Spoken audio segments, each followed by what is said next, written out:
of drones that people have in their mind. It's the notion of there's the known terrorist mastermind dashing down some remote desert track in a Land Rover, and we know that that person has just committed or is about to commit some sort of heinous act, and suddenly, out of the sky, with unbelievable precision, this rocket comes hurtling down and with pinpoint accuracy takes out the terrorist mastermind. Well, Amnesty International has just issued a report that seeks to convey a message to the world that there's a very different face that is the reality of the drone program. Our report focuses in particular on North Waziristan in Pakistan, but I believe that the descriptions, the findings, the human stories that come through so wrenchingly in this report could apply to many other parts of the world as well. The report's title, I think, in many respects, conveys very simply sort of the human fear and loss that does lie behind drone attacks. It's simply called, "Will I Be Next?" And amongst other things, as I'll share with you, that sense of unrelenting fear and terror amongst civilian populations in very remote communities and villages in North Waziristan is perhaps one of the most anguished findings that our researchers came across. So to counter that sterile kind of safe pinpoint accuracy image that most have, I want to begin by sharing with you, and they're not happy stories as you would imagine, a couple of accounts from our report which do tell that very different story. And the first is that of Mamana Bibi, a 68-year-old woman who was tending her crops in Gundi Kala village on the afternoon of October 24th, 2012, when she was killed instantly by 2 Hellfire missiles fired from a drone aircraft. She was standing in our family fields gathering okra to cook that evening, recalled Zubar Rehman, one of Mamana Bibi's grandsons, who was about 119 feet away, also working in the fields at the time. Mamana Bibi's 3 granddaughters, Nabila, aged 8, Asma, aged 7, and Naima, aged 5, were also in the field, around 115 and 92 feet away from their grandmother to the north and south, respectively. All of these measurements come from the very accurate work that our researchers were able to do. Around 92 feet to the south, another of Mamana Bibi's grandsons, 15-year-old Rehman Saeed, was walking home from school with his friend Shahidullah, also aged 15. Accustomed to seeing drones overhead, Mamana Bibi and her grandchildren continued their daily routine. The drone planes were flying over our village all day and night, flying in pairs, sometimes 3 together. We had grown used to them flying over our village all the time, Zubair Rehman continued. I was watering our animals, and my brother was harvesting our maize crop, said Nabila. Then, before her family's eyes, Mamana Bibi was blown into pieces by at least 2 Hellfire missiles fired concurrently from a US drone aircraft. There was a very bad smell, and the area was full of smoke and dust. I couldn't breathe properly for several minutes, said Zubair. The explosion was very close to us. It was very strong. It took me into the air and pushed me onto the ground, added Nabila. She later ventured to where her grandmother had been picking vegetables earlier in the day. I saw her shoes. We found her mutilated body a short time afterwards, recalled Nabila. It had been thrown quite a long distance away by the blast, and it was in pieces. We collected as many different parts from the field and wrapped them in a cloth. Asma and Nabila both sustained shrapnel injuries to their arms and shoulders. Shahidullah received shrapnel injuries to his lower back, while Rehman Saeed sustained a minor shrapnel injury to his foot. But 3-year-old Safdar, who had been standing on the roof of their home, fell 10 feet to the ground, fracturing several bones in his chest and shoulders. Because he did not receive immediate specialist medical care, he continues to suffer complications from the injury. A few minutes after the first strike, a second volley of drone missiles was fired, hitting a vacant area of the field around 9 feet from where Mamana Bibi was killed. Mamana Bibi's grandsons, Kalimul and Samadur Rehman, were there, having rushed to the scene when the first volley struck. Kalimul recalled, "I was sitting at my home drinking tea when suddenly I heard a sound of explosions. I ran outside and saw the rocket and had left a big crater in the field and dead animals, and the area was full of smoke and dust. I could not see my grandmother anywhere." As the two boys surveyed the area, they discovered their grandmother had been blown to pieces. Fearing further attacks, the two tried to flee the area when the second volley of missiles was fired. Kalimul was hit by shrapnel, breaking his left leg and suffering a large, deep gash to his thigh. "This time I felt something hit my leg and the wave of the blast knocked me unconscious," he said. "Later I regained consciousness and noticed that my leg was wounded and my cousin was carrying me on his back to the main road." The family home was badly damaged in the strikes, with 2 rooms rendered uninhabitable. In total, 9 people, all of them children, except Kalimul Rehman, were injured in the drone strikes that killed Mamana Bibi. Well, that's a very different human face to the whole story of drones, isn't it? And I want to share with you just briefly one other account. This is at dusk on 6th of July 2012, and a group of laborers from Zawi Sidgi village had gathered at a tent after a long day of work in the summer heat. It was our gathering place, usually at the end of the day.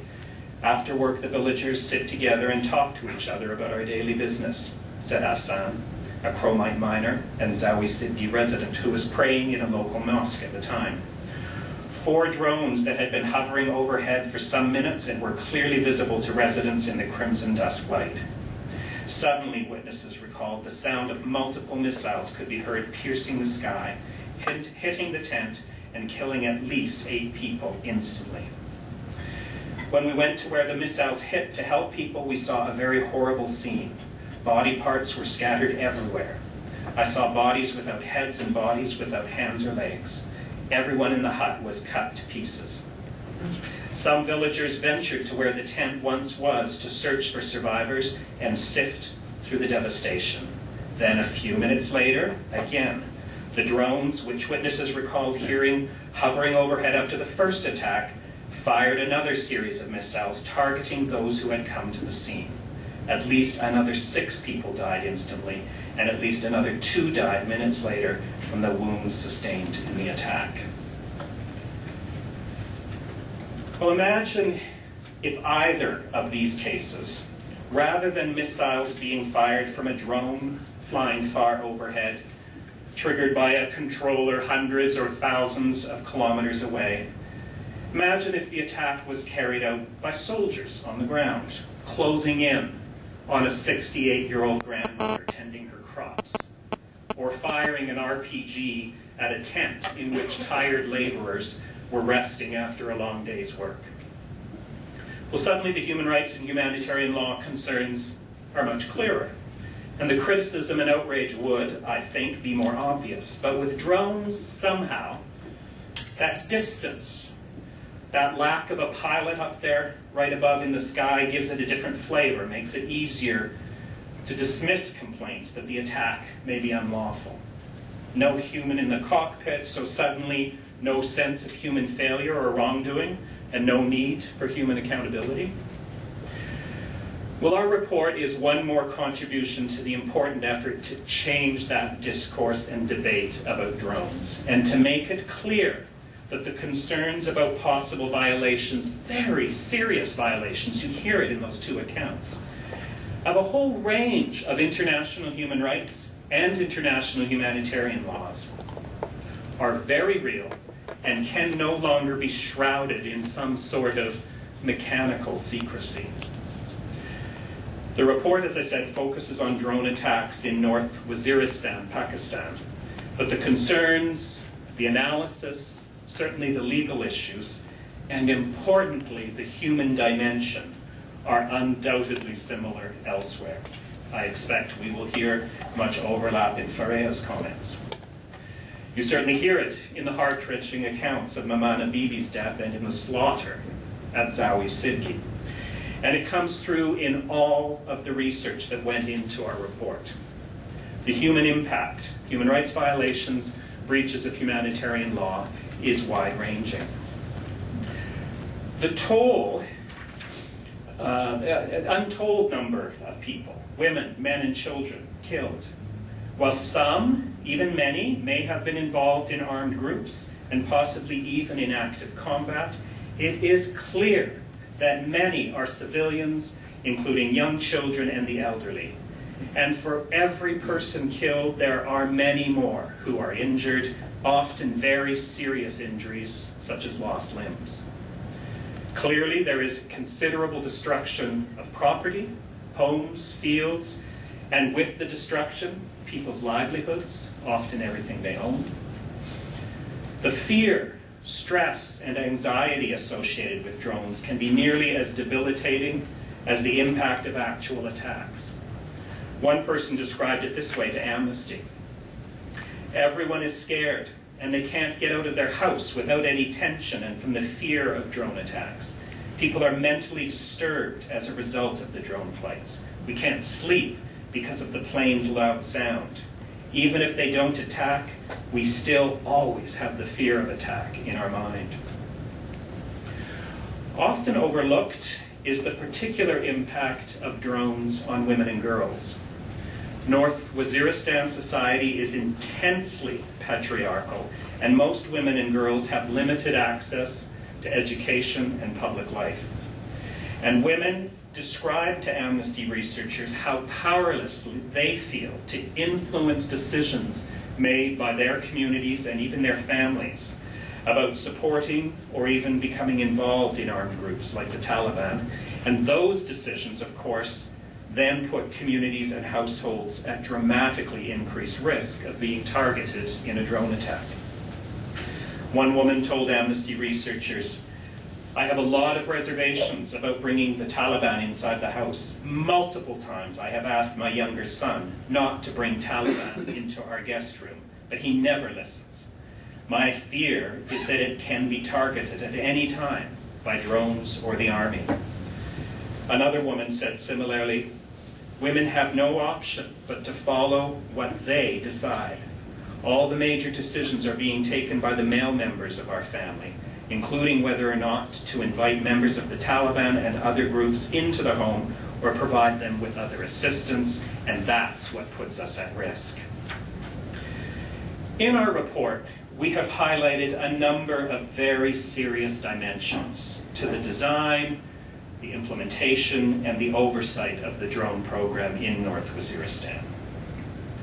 That includes the secrecy and total lack of transparency that cloaks the entire program, including information about attacks, casualties, and the likelihood that there may have been unlawful killings. The lack of any meaningful oversight process or body of the drone program, all the more crucial, of course, given all that secrecy. Oversight is all the more important in the face of that kind of secrecy. Uncertainty about the applicable international legal framework, again because of the secrecy. In particular, it has been difficult, impossible really, and we flagged this time and time again in our report, to determine whether some or even many of the drone attacks occurred in the context of armed conflict and thus are governed by international humanitarian law, in addition to the international human rights provisions that are already applicable. So much secrecy that you can't even figure out what law applies. Concerns that the US's continuing assertion of a global war doctrine, the notion that the US is waging a boundless, borderless war against Al-Qaeda, the Taliban, and associated forces, lies in the background of all of this. It becomes the basis for US assertions, explicit or implied, that it is lawfully engaged in a global and pervasive armed conflict against a diffuse network of non-state actors in which it is therefore lawful to kill individuals anywhere in the world at any time, whenever US officials deem it appropriate. There are a number of concerns about particular types of drone attacks. This includes firstly, what have become known as signature attacks, in which the identity of the individuals targeted is not confirmed in any way, and in fact remains totally unknown. But something about their activities, as viewed from the sky, appears to fit some sort of pattern that is deemed suspicious and thus justifies an attack. Was there some suspicious signature in the way Mamana Bibi was tending her crops? Then there's rescuer attacks, and we heard that in both of those accounts, which are secondary drone strikes that appear to target those trying to help the victims of the initial drone strikes. As I say, we hear that in both of those accounts. And then there's attacks based on an individual's membership in armed groups, rather than on the basis of their actual conduct or their direct participation in hostilities. We've also highlighted numerous concerns about the fact that there is a total lack of accountability, redress, and compensation. There are no investigations by US or Pakistani authorities. There is no redress from the US government. In fact, there is not even acknowledgement of the strikes or the casualties, lawful or unlawful, that have occurred. There have been some very token amounts of compensation provided in some cases by Pakistani officials, but not at all close to the losses suffered. Mamani Bibi's family, for instance, was provided with the equivalent of roughly $100 collectively for all of that loss and injury that you heard in that first account. I'm going to run out here, so I quickly want to get to some of the conclusions and recommendations that we've highlighted in the report. And they come under, I guess, a general number of themes that includes the need for transparency and disclosure, for accountability, redress, and compensation, for oversight and review, the need to ensure full compliance with international law, and certainly the need for restrictions and limitations. So this includes, certainly in all of the cases we've documented in the report, the two I've shared with you, but there are many others here. We want the US government to publicly disclose all of the facts relevant to those cases, the legal basis that lay behind the attacks, to publicly disclose whether there's been any kind of investigation. Beyond that, we're insisting that there be investigations of all drone attacks when there are reasonable grounds in any way to believe that there were unlawful killings. And those investigations, of course, must be towards the goal of ensuring that wrongdoers face justice and that victims receive redress. We want to see a lot of disclosure with respect to some of the policy and criteria that lie behind the drone program. This includes disclosing the legal and factual criteria that are used for identifying targets. Make public the memoranda that reflects the policy concerning lethal targeting. Disclose the criteria that is used to determine what's a civilian target versus what's a militant or combatant. Disclosure of the number of people killed in Pakistani drone attacks. Disclose what kinds of signatures justify a signature strike. What are the rules that are in place for preventing unintended and unlawful death and injury? We're calling for there to be a designated investigative entity set up, such as an inspector general or a special prosecutor or someone with those kinds of powers. Pushing for the US government to refrain from the position it has taken to this point in time, which is to argue in US courts consistently that there should not be any judicial review within the US court system of drone strikes. Reject the global war doctrine and accept that international human rights norms do fully apply in these instances. Accept the principle that whenever there is doubt that a person may be a civilian, then the person is considered to be a civilian. Doubt goes in favor of the person. End rescuer attacks and protect informants. That's just some of the recommendations. There's many more.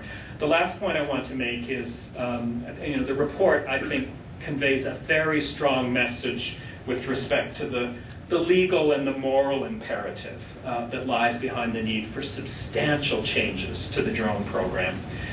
But we've also highlighted that there's an obvious strategic and self-interested rationale as well for the US government. And in a letter to President Obama a few months ago from a number of US-based NGOs, including Amnesty International, the American Civil Liberties Union, Human Rights First, Human Rights Watch, and others, we closed by making that very point. As senior administration officials have recognized, US targeted killing policies and practices set a precedent for other nations, particularly as weaponized drone technology becomes more widely available. Lowering the threshold for the use of force outside armed conflicts could be in breach of international law, set a dangerous precedent, and weaken the US government's ability to argue for constraints on lethal targeting operations of other states. This is a downward spiral in so many ways, and we have to find a way to turn that around. Thank you.